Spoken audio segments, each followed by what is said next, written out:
Good evening বন্ধুরা, আজকের ভিডিওটা আমি এখান থেকে শুরু করছি, সন্ধ্যে থেকে। আজকে তো জানোই তোমরা, আজকে জামাই ষষ্ঠী। দেখো দাদা, তোমরা কে কে সবাই গেছো জামাই ষষ্ঠী করতে কমেন্টে অবশ্যই বলবে, আমাকে জানাবে। আর আমি তো যাইনি, আমার যাওয়ার তো জায়গাও নেই, জানো হচ্ছে আমার বাবা মাও নেই। হ্যাঁ, তা আমি বাড়িতেই থাকি। এই হচ্ছে 3-4 বছর ধরে আর যাওয়া হয় না ষষ্ঠী করতে, বাড়িতেই থাকা হয়। ননদরা সবাই আসে, আনন্দে থাকি, অতটা মনটা খারাপ হয় না, ভালো লাগে। আর এবার হচ্ছে কাউকে বলতে পারিনি, তো কেউ আসেনি, শুধু আমার ছোটো ননদ এসেছে আমাদের বাড়িতে। কিন্তু তাও মনটা একটু খারাপ, খুবই খারাপ লাগছে এবছরটা। তাই সকাল থেকে আমি ভিডিও দিইনি, জানোই তো আমার একটুখানি অর্শের সমস্যা আছে। ওবেলা শরীরটা ভালো ছিল না, খুব যন্ত্রণা হচ্ছিল, তাই ভিডিওটা আমি শুরু করতে পারিনি। তা ওষুধ খেয়ে এখন ঠিক আছি। তা আজকে ভিডিওটা আমি এখন থেকেই শুরু করলাম, যেহেতু জামাই ষষ্ঠী বলে কথা। তোমার দাদাভাইয়ের শ্বশুরবাড়ি নেই, তাই কী হয়েছে, তার বউ তো আছে, শ্বশুর শাশুড়ির মেয়ে তো আছে। মেয়েই হচ্ছে জামাইয়ের মতো করে তোমার দাদাভাইকে আপ্যায়ন করবে। আজকে সন্ধ্যাবেলা থেকেই শুরু করছি। আর বাকিটা কাজে তো ষষ্ঠী, আমাদের এমনি খাওয়া দাওয়া নেই, মানে আমাদের ভাত খেতে নেই, বাড়ির মেয়ে ছেলেরা আমরা ভাত খাই না, আটা ময়দা চিড়ে মুড়ি এসব খেয়ে থাকি সবাই। তা আজকে সেরকম কিছু আয়োজন করিনি, কালকে করব। একটু আমার যেটুকু যা সামর্থ্য সেরকম মতো আয়োজন করে তোমার দাদাভাইকে দেবো, আমি আমার জামাইকে আমি জামাই ষষ্ঠীটা খাওয়াবো। তা আজকে রাত্রিবেলায় একটু লুচি তরকারি মিষ্টি এগুলোই করবো। দেখো ময়দা মাখতে আমি বসে পড়েছি, ময়দা মেখে রেডি করে নিয়ে। আর তোমরা নিশ্চয়ই সবাই জামাই ষষ্ঠী করতে গেছে, সবাই প্রচণ্ড খুব মজা করছো, আনন্দ করছো।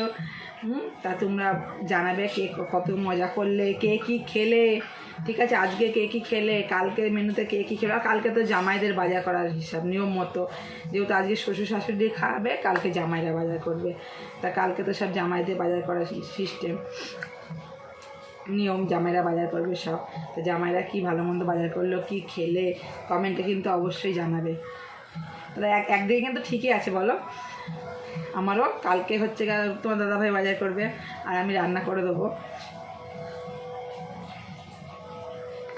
এই তো, বেশি কিছু না, এই গরমে বেশি কিছু করতে পারবো না, যেহেতু একটু ভালো মন্দ বলছি, একটু মাংস টাংস রান্না করে দেবো, দিয়ে তোমার দাদাভাইকে খেতে দেবো।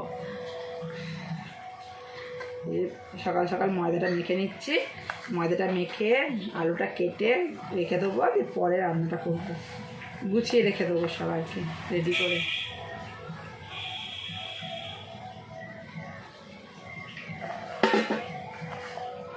আমাদের মধ্যে ষষ্ঠীতে ভাত খায় না। আমার ছোটো মেয়ে পড়তে চলে গেছে, পড়াতে দিতে গেলো। আজকে ওর আন্টি ফোন করেছিল যে এখন পাঠিয়ে দিতে, আজকে পড়তে যাচ্ছে না, সকাল সকাল পাঠিয়ে চলে গেল পড়তে। আর আমি এদিকে গুছোতে বসে গেছি, আলুটা মেখে রেখে আলুটা কেটে নেবো। চলো দেখতে থাকো তোমরা ভিডিওটা। বন্ধুরা, রাতে ডিনার নিয়ে চলে এসেছি। তোমার দাদা ভাইয়ের জন্য খুব অল্প স্বল্প আয়োজন করেছে, মানে লুচি তরকারি, এই যে মিষ্টি, এই যে আম মিষ্টি, এইটুকুনি আজকের আয়োজন তোমার দাদা ভাইয়ের জন্য।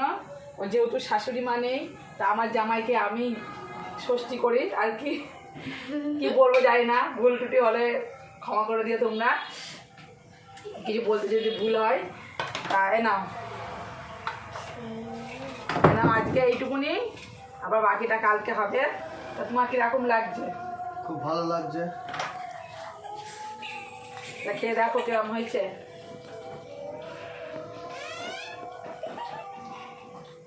তোর শাশুড়ি মা তো নেই, তোমার মন খারাপ করছে না যে সবাই ষষ্ঠী হচ্ছে, যে সবাই ষষ্ঠী করতে যাচ্ছে, তুমি যেতে পারলে না? তা আমি যেটুকু পারলাম তোমায় করে দিলাম। এই চলো, তোমার দাদাভাই খেতে থাকুক, আবার দেখা যাক কালকে কি করি। কালকেও চেষ্টা করবো একটুখানি তোমার দাদাভাইকে রান্নাবাড়ি করে দেওয়ার জন্য। তা আজকে ভিডিওটা এখানে শেষ করছি বন্ধুরা, টাটা, গুড নাইট। আবার কালকে সকালবেলা তোমাদের সঙ্গে আমার দেখা হবে। Good night, tata.